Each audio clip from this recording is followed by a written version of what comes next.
बिस्मिल्लाहिर्रहमानिर्रहीम। अस्सलाम वालेकुम स्टूडेंट्स, मैं ज़फ़र अली शाह आपका केमिस्ट्री टीचर। स्टूडेंट्स, आज हम डिस्कस करेंगे कोऑर्डिनेशन कंपाउंड्स की जियोमेट्री को। इससे पहले स्टूडेंट्स के हम स्टार्ट लें लास्ट लेक्चर की ज़रा ब्रीफ समरी डिस्कस करें। हम लास्ट लेक्चर्स में हमने डिस्कशन की थी कोऑर्डिनेशन कम्प्लेक्सेस से रिलेटेड टर्मिनोलॉजीज़ की, जिसमें coordination sphere, ionisation sphere, coordination number, charge on coordination sphere, coordination sphere के अंदर हमारे पास सेंट्रल मेटल आयन होगा, उसके साथ लीगेंड्स होंगे। लीगेंड किसको कहते हैं, types of the ligands, monodentate है, बायोडेंटेट है, ट्राइडेंटेट है या टेट्रा, जो कि इंक्लूड होते हैं पॉलीडेंटेट लीगेंड्स की कैटेगरी में। उसके साथ साथ हमने कीलेटिंग एजेंट्स की बात की या कीलेशन की बात की थी कि व्हाट आर कीलेट्स। तो हमने ये डिस्कशन की थी कि कीलेट्स वो लीगेंड्स हैं जो दो से ज़्यादा इलेक्ट्रॉन पेयर्स डोनेट कर सकते हैं, जैसे EDTA है, इथाइलिन डाइएमीन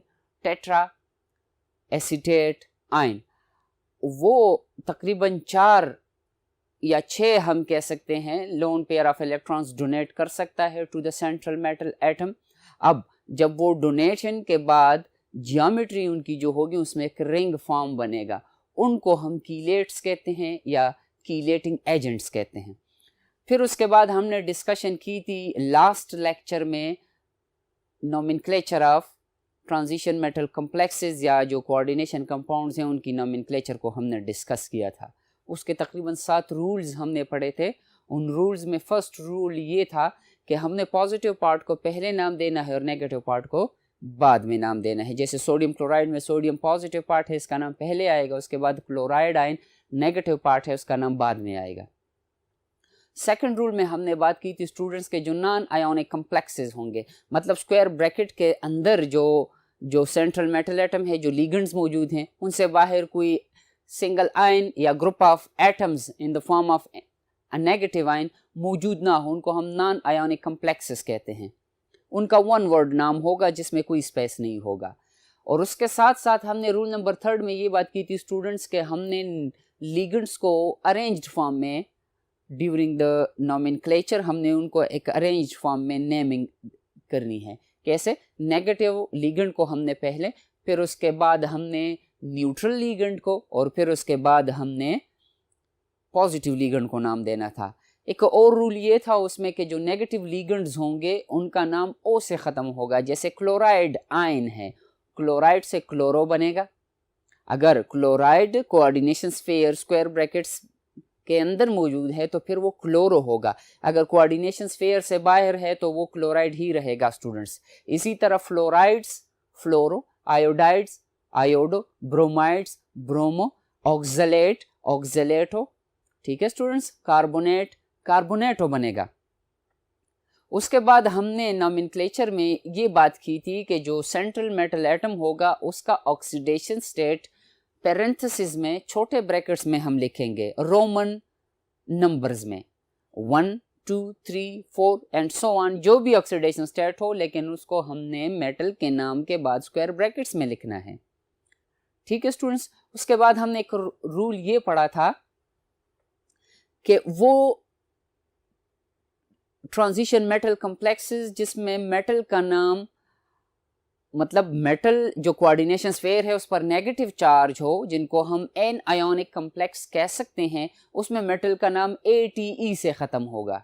ATE, जैसे कॉपर से क्यूप्रेट बनेगा, सिल्वर से जिसका नाम अर्जेंटम है अर्जेंटेट बनेगा, और आयरन का नाम फेरम है उससे फेरेट बनेगा, और उसके बाद उसका ऑक्सीडेशन स्टेट लिखा जाएगा। स्टूडेंट्स, ये थोड़ी बहुत डिस्कशन लास्ट लेक्चर में हमारी हो गई थी और उससे रिलेटेड एग्जाम्पल्स भी हमने सीखे थे।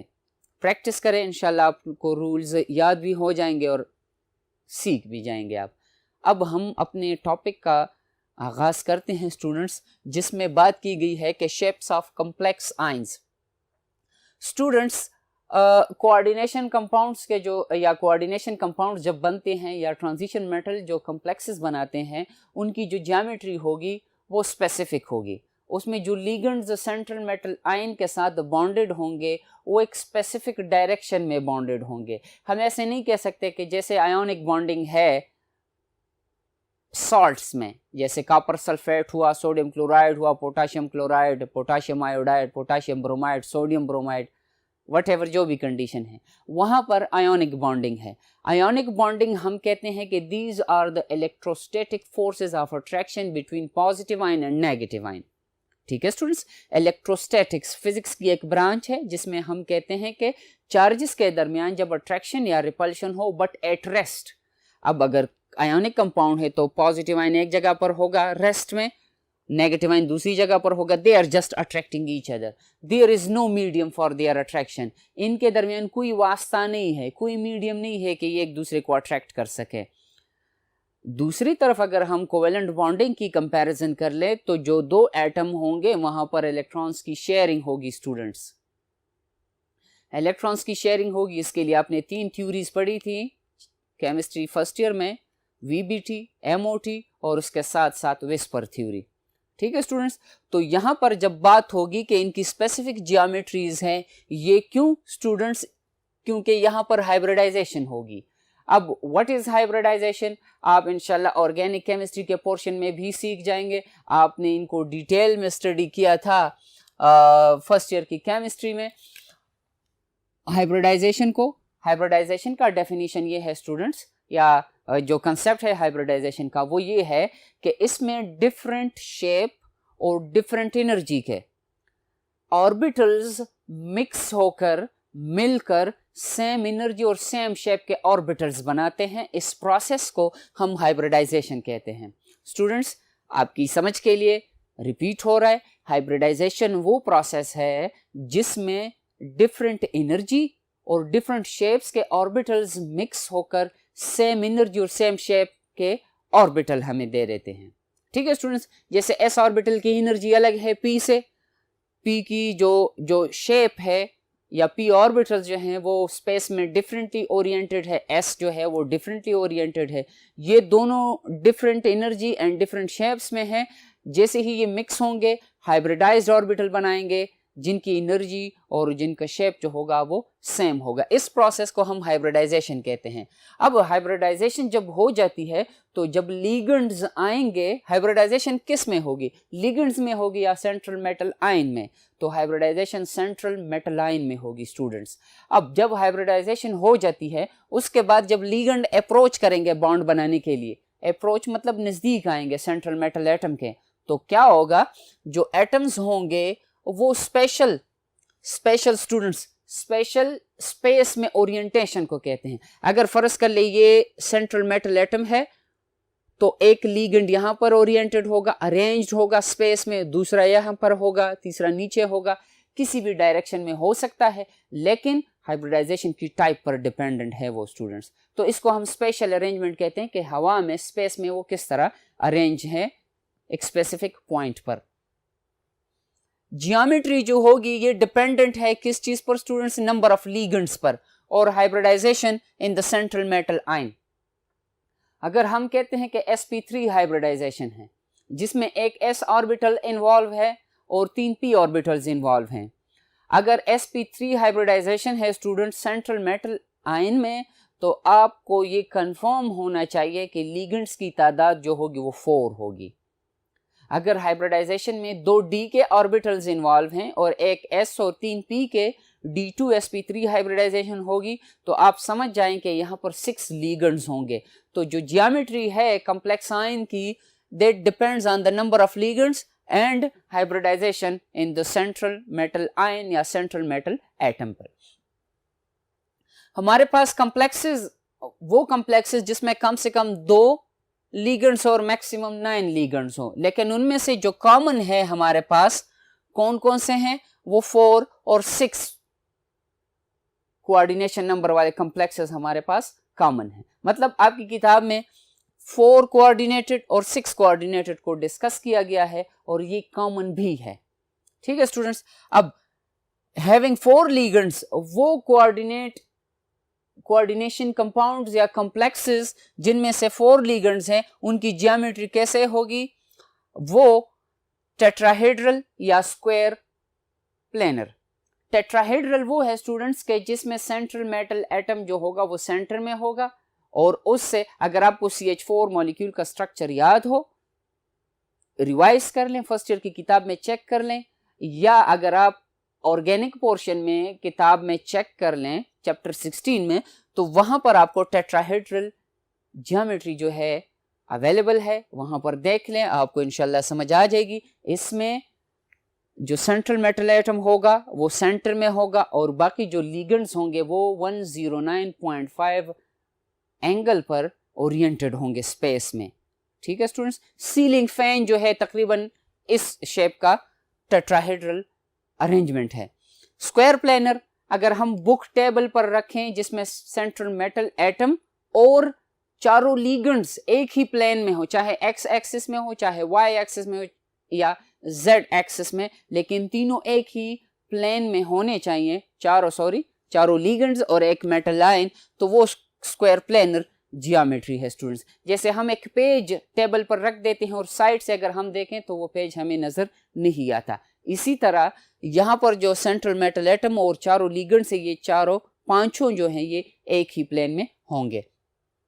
हैविंग 6 लिगेंड्स, ये आपकी किताब में ये दोनों डिस्कस किए गए हैं, तो हम जब डिस्कशन प्रोसीड करेंगे 4 और 6 कोऑर्डिनेटेड कॉम्प्लेक्सेस की करेंगे।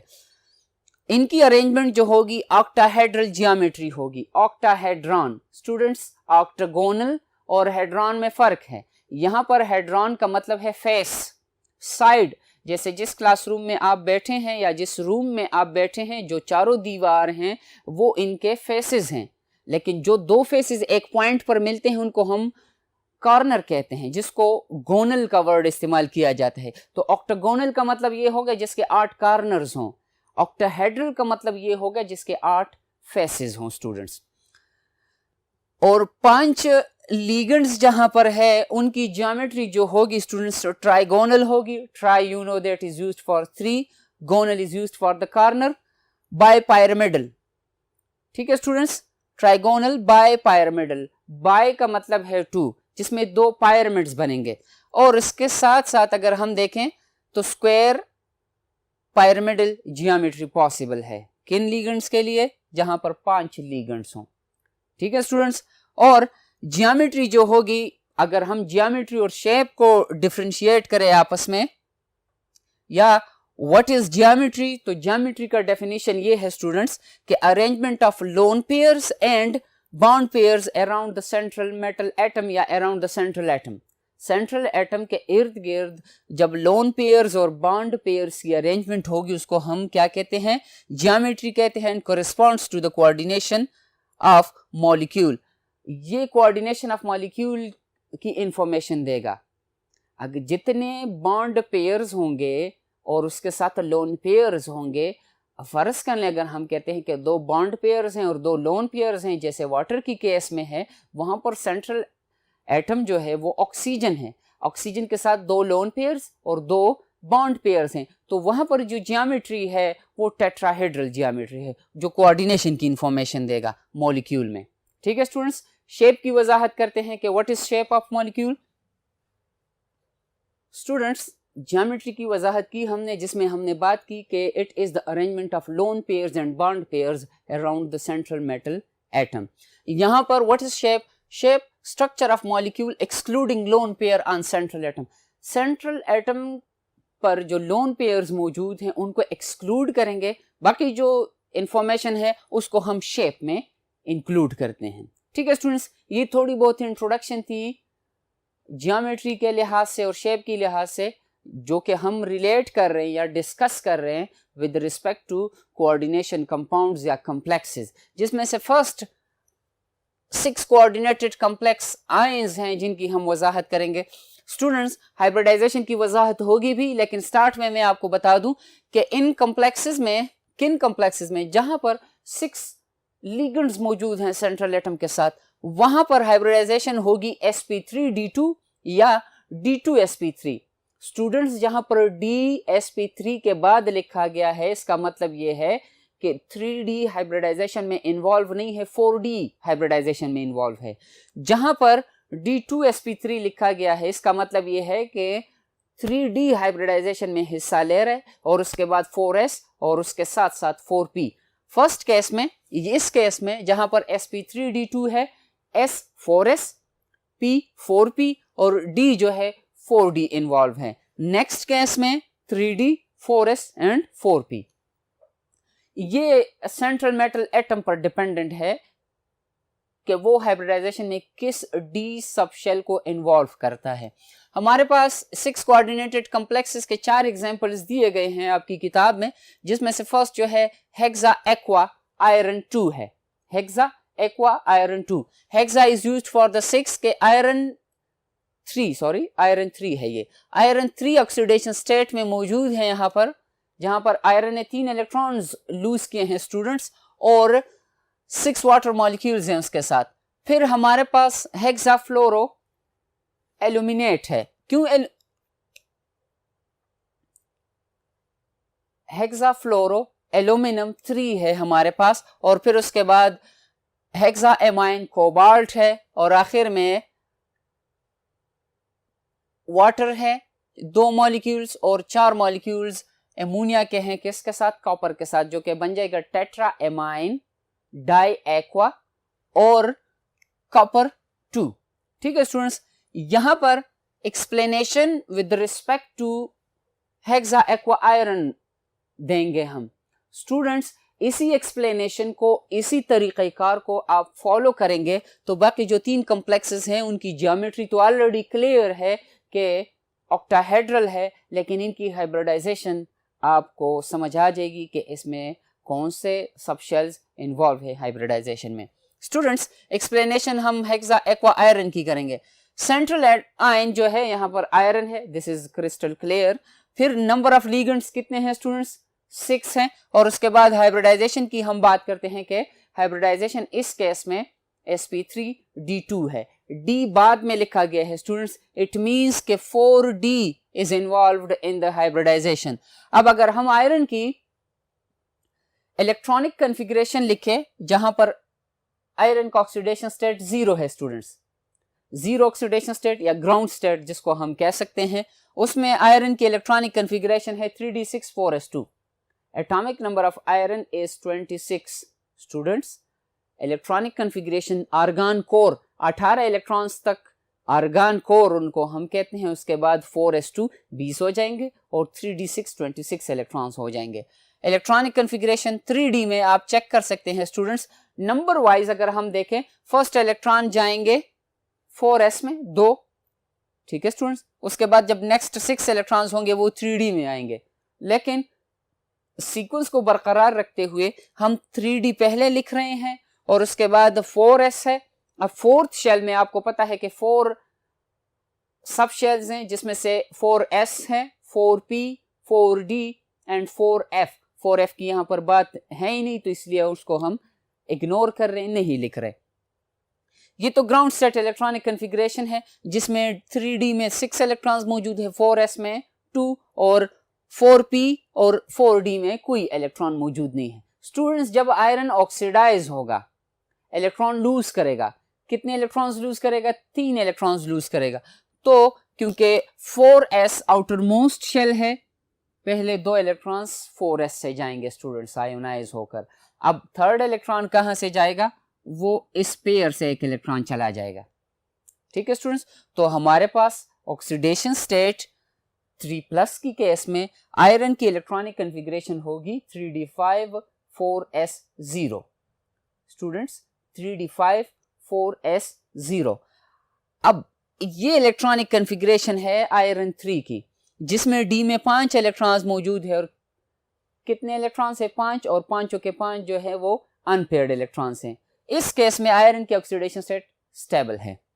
स्टूडेंट्स जब हम बॉन्डिंग की बात करेंगे कि वाटर के 6 मॉलिक्यूल्स आएंगे इसके साथ बॉन्ड बनाने के लिए, तो ये याद रखें स्टूडेंट्स के जब वाटर के 6 मॉलिक्यूल्स आएंगे तो वाटर का एक मॉलिक्यूल फर्स्ट, क्योंकि 6 है हमने 6 को डिस्ट्रीब्यूट करना है, उससे पहले ये याद रखें स्टूडेंट्स कि 3d जो है यहाँ पर 5 अनपेयर्ड इलेक्ट्रॉन्स हैं, ये बॉन्डिंग में या हाइब्रिडाइजेशन में हिस्सा नहीं लेगा। बॉन्डिंग या हाइब्रिडाइजेशन में 4s का एक ऑर्बिटल, 3 4p के ऑर्बिटल्स, टोटल 4 हो गए, और 2 जो होंगे ये d से आ जाएंगे। ठीक है, तो हमारे पास हाइब्रिडाइजेशन हो जाएगी sp3d2। टोटल कितने ऑर्बिटल्स हैं हमारे पास स्टूडेंट्स? एक s का, 3p के और 2 d के, 6 हो गए। एक ऑर्बिटल में मैक्सिमम 2 इलेक्ट्रॉन्स आएंगे, तो वाटर का एक मॉलिक्यूल जब आएगा यहां पर अपना इलेक्ट्रॉन पेयर डोनेट कर लेगा स्टूडेंट्स, दूसरा वाटर का मॉलिक्यूल यहां पर, तीसरा 4p में, और 4 हो जाएंगे, 4 पेयर ऑफ इलेक्ट्रॉन्स हो जाएंगे। उसके बाद जब नेक्स्ट 2 आएंगे ऐसे, तो हमारे पास ये कॉम्प्लेक्स जो है नंबर 1 अनपेयर्ड इलेक्ट्रॉन्स मौजूद है, और आपको पता है कि जब कॉम्प्लेक्सेस में अनपेयर्ड इलेक्ट्रॉन मौजूद हो या मेटल में अनपेयर्ड इलेक्ट्रॉन मौजूद हो, वो पैरामैग्नेटिज्म शो करेगा, वो मैग्नेटिक फील्ड की तरफ अट्रैक्ट होगा। तो जब मैग्नेटिक फील्ड की तरफ अट्रैक्ट होगा, this complex is paramagnetic in nature. Multiple choice questions के लिए इंपॉर्टेंट है ये बात। ठीक है स्टूडेंट्स, तो अब यहां पर एक हमारे पास 4s इन्वॉल्व है, 3 हमारे पास p के इन्वॉल्व है, और 2 d के इन्वॉल्व है। ये 6 ऑर्बिटल्स मिक्स होकर हमें 6 हाइब्रिडाइज्ड ऑर्बिटल्स देंगे जिनकी एनर्जी और शेप सेम होगी। ठीक है स्टूडेंट्स, तो ये वजाहत थी आयरन 6 की। स्टूडेंट्स, बाकी जो एग्जांपल्स हैं जिसमें से एल्यूमिनियम इन्वॉल्व है, कोबाल्ट इन्वॉल्व है और कॉपर इन्वॉल्व है। अब एल्यूमिनियम का एटॉमिक नंबर है 13। इलेक्ट्रॉनिक कॉन्फ़िगरेशन एल्यूमिनियम की होगी 1s2 2s2 2p6, 10 इलेक्ट्रॉन यहाँ पर कंप्लीट हो जाते हैं, 10 इलेक्ट्रॉन्स। फिर उसके बाद 3s2 3p1, 3s2 3p1। अगर इस केस में चेक करें आप, एल्यूमिनियम ऑक्सीडेशन स्टेट एल्यूमिनियम का है 3, और sorry students, and charge on this complex is 3 negative, क्योंकि 6 फ्लोरीन्स इन्वॉल्व हैं, इसके साथ फ्लोराइड आयंस इन्वॉल्व हैं। एक फ्लोरीन जब इलेक्ट्रॉन गेन करेगा फ्लोराइड आयन बनेगा, एक फ्लोराइड आयन पर सिंगल नेगेटिव चार्ज है। टोटल कितने फ्लोराइड आयंस हैं? 6, तो 6 नेगेटिव बन जाएगा। चार्ज ऑन कोऑर्डिनेशन स्फीयर आप देख लें 3 नेगेटिव है। अब 3 plus 6 negative is equal to 3 negative. तो एल्यूमिनियम का ऑक्सीडेशन स्टेट इस केस में स्टूडेंट्स हैं हमारे पास 3+। इसका मतलब ये है कि 3s2 और 3p1 में जो इलेक्ट्रॉन्स थे वो ऑक्सीडाइज हो गए हैं, वो इलेक्ट्रॉन्स छोड़कर चले गए हैं, आयोनाइज हो गए हैं। अब हमारे पास इस केस में 3s में 0, 3p में 0, और 3p के बाद नंबर है d का जहां पर 0 इलेक्ट्रॉन्स हैं। अब हाइब्रिडाइजेशन में जब हिस्सा लेंगे ये, क्योंकि हमने बात की थी कि ऑक्टाहेड्रल कॉम्प्लेक्स है, यहाँ पर d2sp3 या sp3d2 हाइब्रिडाइजेशन होगी। अब अगर हम कहें कि ये d2sp3 है, तो 3d से 2 ऑर्बिटल्स, 3p से 3 ऑर्बिटल्स, टोटल कितने हो जाएंगे स्टूडेंट्स? 5, और एक s का आ जाएगा, 6 ऑर्बिटल्स होंगे, हाइब्रिडाइजेशन हो जाएगी, 6 ऑर्बिटल्स बन जाएंगे, हाइब्रिड ऑर्बिटल्स बन जाएंगे, जिन सब की एनर्जी सेम होगी।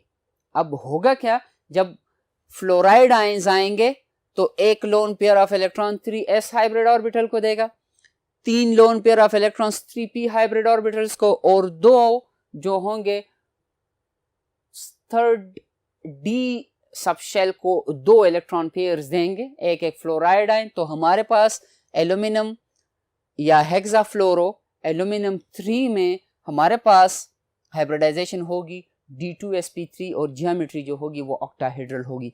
Same is the case with the cobalt. Students, cobalt का एटॉमिक नंबर है 27। इलेक्ट्रॉनिक कॉन्फ़िगरेशन है कोबाल्ट की केस में 3d7 4s2, 3d7 4s2। तो ये जब 3+ ऑक्सीडेशन स्टेट में आएगा, स्टूडेंट्स आपकी किताब में कोबाल्ट को 2+ ऑक्सीडेशन स्टेट में शो किया गया है। अगर उसको हम 2+ ऑक्सीडेशन स्टेट में शो करते हैं या लिखते हैं तो वहाँ पर हाइब्रिडाइजेशन जो होगी गलत होगी, क्योंकि यहाँ पर 3d इन्वॉल्व है हाइब्रिडाइजेशन में। कोबाल्ट की केस में हाइब्रिडाइजेशन है d2sp3। d इसलिए मैं पहले बता रहा हूँ आपको क्योंकि दिस इज 3d। अगर d बाद में बता दूँ जैसे sp3d2, वो 4d सबशेल होगा। तो इस केस में s से 2 इलेक्ट्रॉन्स जाएंगे और एक इलेक्ट्रॉन d सबशेल से जाएगा।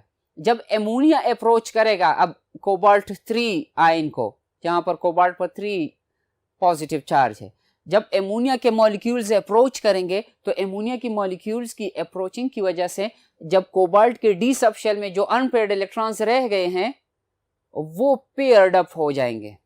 ठीक है स्टूडेंट्स, तो वो जब पेयर्ड हो जाएंगे तो 2 ऑर्बिटल्स उसमें से खाली रह जाएंगे। उन खाली ऑर्बिटल्स की हाइब्रिडाइजेशन होगी एम्प्टी ऑर्बिटल्स की, डी में 2 एम्प्टी ऑर्बिटल्स हैं, उनकी हाइब्रिडाइजेशन हो जाएगी s और p के साथ, जिससे हमारे पास d2sp3 हाइब्रिडाइजेशन हो जाएगी और ऑक्टाहेड्रल जियोमेट्री आ जाएगी। And same is the case with the copper. ठीक है स्टूडेंट्स, तो ये हमने एक्सप्लेनेशन की 6 कोऑर्डिनेटेड कॉम्प्लेक्स आयंस की। नेक्स्ट एक्सप्लेनेशन है टेट्राहेड्रल कॉम्प्लेक्सेस की, जहां पर 4 लिगेंड्स इन्वॉल्व हैं। Students, 4 coordinated complex ion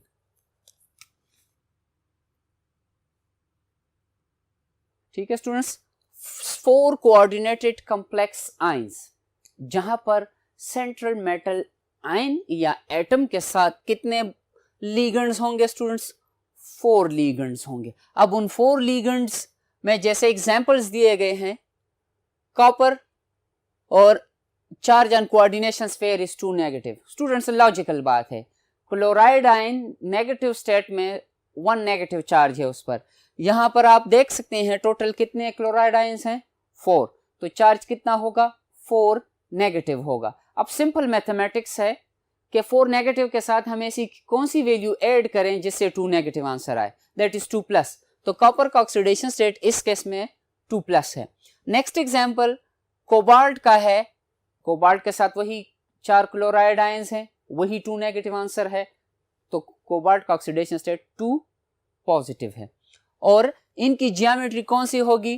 tetrahedral होगी स्टूडेंट्स। टेट्राहेड्रल जियोमेट्री लेक्चर की स्टार्ट में आपको बताया गया स्टूडेंट्स कि जो सीलिंग फैन है, वो पंखा जो छतों में लगा है, उसमें से उसके 3 पर होते हैं और एक उसका सपोर्ट होता है छत के साथ।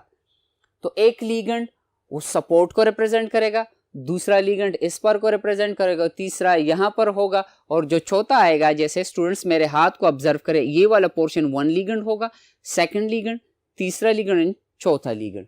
ठीक है स्टूडेंट्स, तो टेट्राहेड्रल जियोमेट्री ये होगी हमारे पास। हाइब्रिडाइजेशन की अगर हम बात करें, हाइब्रिडाइजेशन यहाँ पर है sp3 हाइब्रिडाइजेशन, जिसमें से एक s ऑर्बिटल इन्वॉल्व होगा और 3 p के ऑर्बिटल्स इन्वॉल्व होंगे। नेक्स्ट जो कैटेगरी है हमारे पास, जहां पर हम स्क्वायर प्लेनर जियोमेट्री को डिस्कस करेंगे, this is square planar.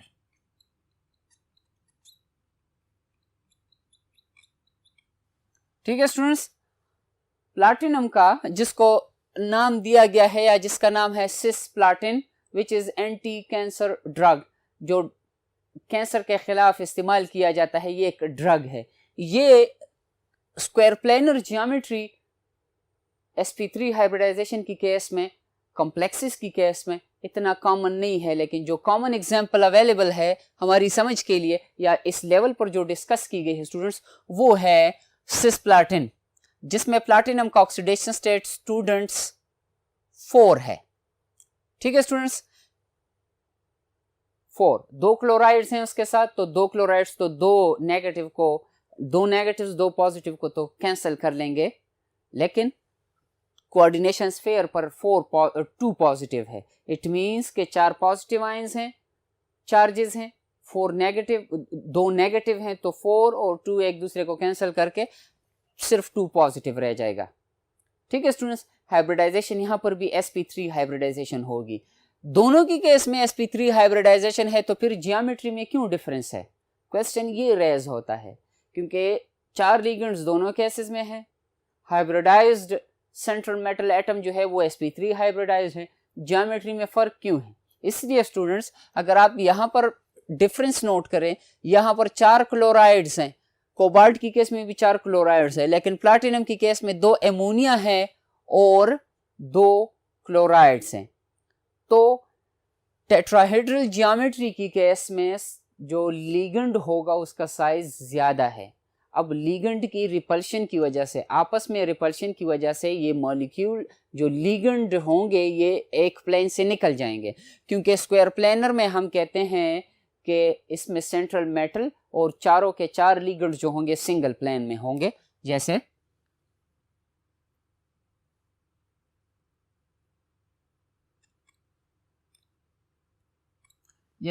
This is the possible square planar geometry, तो ये सारे एक ही प्लेन में होंगे।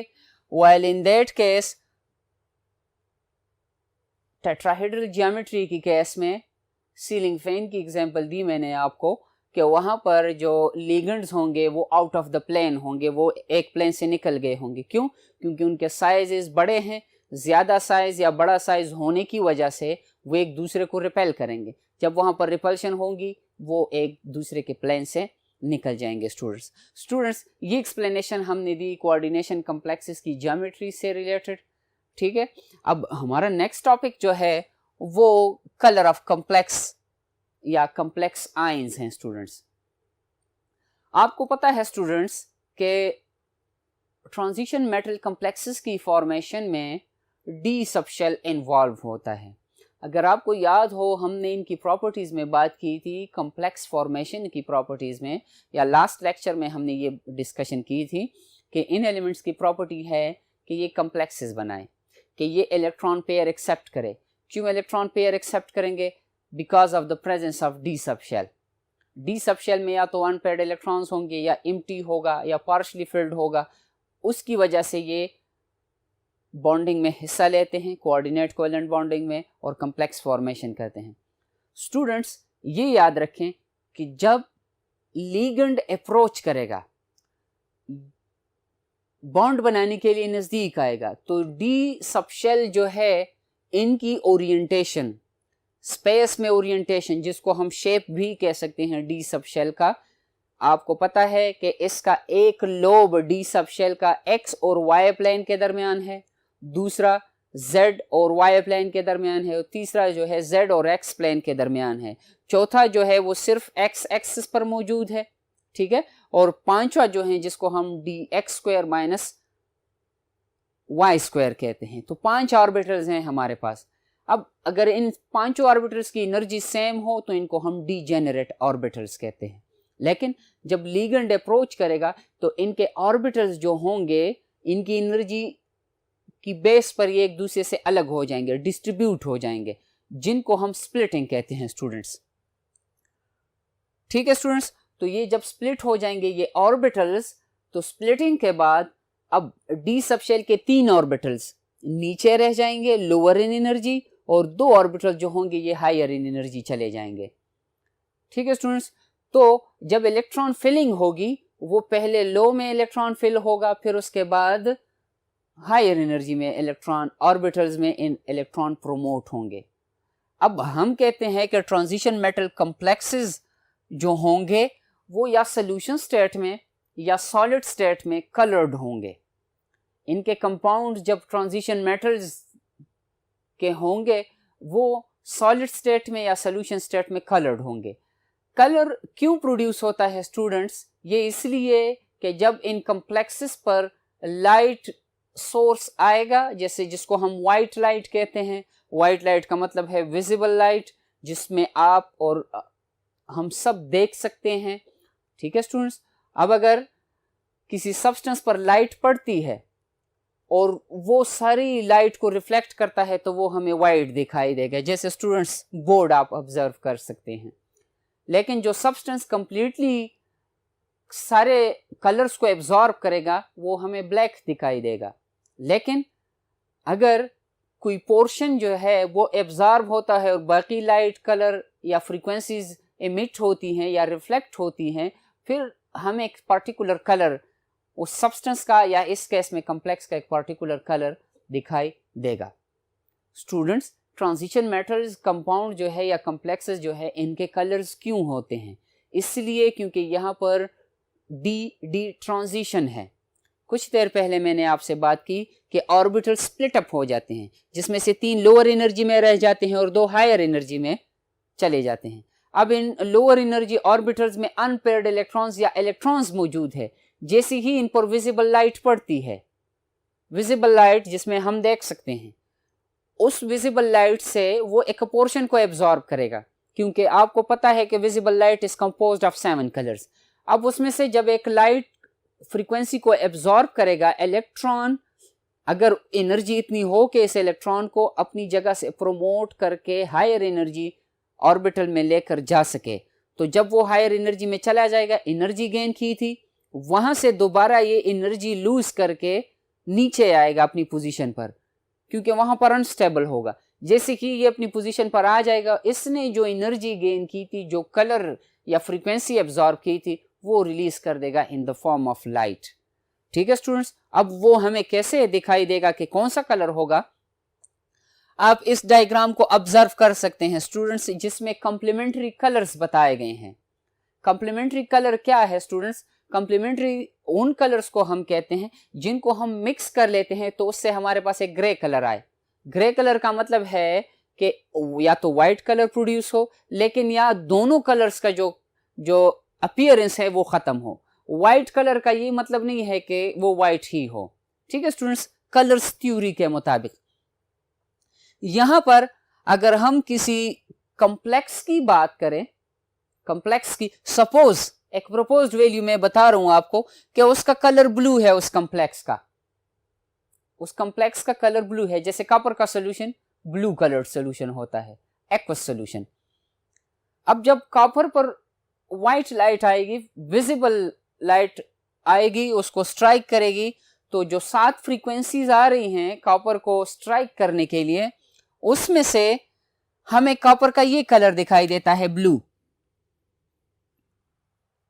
तो हमें कैसे पता चलेगा कि इसने कौन सा कलर एब्जॉर्ब किया है स्टूडेंट्स? तो ब्लू का कंप्लीमेंट्री पेयर जो है, कलर जो है, वो ऑरेंज है। मतलब 7 फ्रीक्वेंसीज आ रही हैं, उसमें ऑरेंज की अपनी फ्रीक्वेंसी होगी, येलो की अपनी होगी, ग्रीन की अपनी होगी, ब्लू की अपनी फ्रीक्वेंसी, पर्पल की अलग और रेड की अलग। आपको तो पता है कि रेड कलर जो है वो सबसे कम एनर्जेटिक लाइट है और वायलेट कलर जो है वो सबसे हाई एनर्जेटिक लाइट है इन विजिबल रीजन। स्टूडेंट्स, तो जब कॉपर पर ये फ्रीक्वेंसीज आ रही हैं, ये लाइट जैसे ही पड़ जाती है तो कॉपर एब्जॉर्ब कर लेगा ऑरेंज कलर को, बाकी सारे जो कलर्स हैं या सारी फ्रीक्वेंसी जो हैं उसको रिफ्लेक्ट कर लेगा। तो जो कॉपर का सोल्यूशन होगा वो हमें ब्लू दिखाई देगा। क्यों दिखाई देगा? क्योंकि ब्लू का कंप्लीमेंट्री कलर जो है वो ऑरेंज है। अगर कोई सब्सटेंस रेड कलर एब्जॉर्ब करता है तो हमें वो ग्रीन दिखाई देगा, और अगर कोई सब्सटेंस पर्पल कलर को एब्जॉर्ब करेगा या येलो कलर एब्जॉर्ब करता है तो वो हमें पर्पल दिखाई देगा। ये क्यों students? Because of D subshell transition. और आपको पता है कि जो वेवलेंथ रीजन है, वेवलेंथ का, वो हमारे पास एंगस्ट्रम यूनिट में, एंगस्ट्रम 10⁻⁻10 मीटर में हमारे पास 4000 से लेकर 7000 एंगस्ट्रम तक है। लेकिन अगर हम इसको नैनोमीटर में देखें तो फिर 400 से 700 नैनोमीटर रेंज तक। स्टूडेंट्स, नोट्स में, बुक्स में मुख्तलिफ पॉइंट्स पर विजिबल रीजन को मुख्तलिफ रेंजेस में शो किया गया है, लेकिन अगर हम एक एवरेज वैल्यू लें तो फिर ये हमारे पास 400 नैनोमीटर से लेकर 800 नैनोमीटर तक ये होगा, ये रेंज, क्योंकि लास्ट लेक्चर्स में 400 से 800 रेंज की बात की गई है। अब ट्रांजिशन मेटल आयंस जो है उनमें अगर पार्शियल फिल्ड डी सबशेल मौजूद हो तो वो कलर प्रोड्यूस करेगा, और अगर डी कंप्लीटली फिल्ड हो या कंप्लीटली एम्प्टी हो तो फिर कोई कलर नहीं होगा। जैसे डी सबशेल कंप्लीट और एम्प्टी, नो कलर। अगर कॉपर की हम बात करें CuCl की केस में, तो वहां पर कॉपर का ऑक्सीडेशन स्टेट 1+ है। इट मींस के 4s से एक इलेक्ट्रॉन चला गया है, 3d में 10 इलेक्ट्रॉन्स मौजूद है, no electronic excitation, D excitation. क्यों? इसलिए क्योंकि हायर एनर्जी के जो सब शेल्स हैं या ऑर्बिटल्स हैं, सब शेल नहीं ऑर्बिटल, वो कंप्लीटली फिल्ड है, तो इलेक्ट्रॉन को वो ऑक्युपाई नहीं कर सकते फॉर द टाइम बीइंग, कुछ वक्त के लिए, तो इसलिए ट्रांजिशन नहीं होगी, कलरलेस होगा। जिंक D10 केस में कलरलेस है, क्योंकि जिंक का आउटरमोस्ट शेल इलेक्ट्रॉनिक कॉन्फ़िगरेशन है 3d10 4s2, तो 4s से 2 इलेक्ट्रॉन चले जाएंगे, हम कहते हैं कि कलर डी ट्रांजिशन से प्रोड्यूस होगा। डी में 10 इलेक्ट्रॉन्स हैं, there will be no colour. इसी तरह scandium atomic number 21, 4s1 3d2, D से 2 इलेक्ट्रॉन्स चले जाएंगे। सॉरी स्टूडेंट्स, स्कैंडियम का इलेक्ट्रॉनिक कन्फिग्रेशन है 4s2 3d1, तो डी से 1 इलेक्ट्रॉन चला जाएगा, एस से 2 चले जाएंगे, स्कैंडियम पर 3+ ऑक्सीडेशन स्टेट में आ जाएगा, डी में 0 इलेक्ट्रॉन्स, नो कलर। और इसी तरह टाइटेनियम अगर 4 इलेक्ट्रॉन लूज करे जिसका इलेक्ट्रॉनिक कन्फिग्रेशन है 4s2 3d2, तो फिर हमारे पास डी में 0 इलेक्ट्रॉन्स होंगे, there will be no colour. ठीक है स्टूडेंट्स, आज की लेक्चर में हमने डिस्कशन की ट्रांजिशन मेटल कॉम्प्लेक्सेस की ज्योमेट्रीज की, जिसमें हमने ऑक्टाहेड्रल कॉम्प्लेक्स को, टेट्राहेड्रल को, स्क्वायर प्लेनर को डिटेल में डिस्कस किया, और उसके बाद हमने ट्रांजिशन मेटल कॉम्प्लेक्सेस की कलर्स की बात की। नेक्स्ट लेक्चर में इंशाल्लाह नए टॉपिक के साथ हाजिर होंगे स्टूडेंट्स, तब तक के लिए अल्लाह हाफिज़।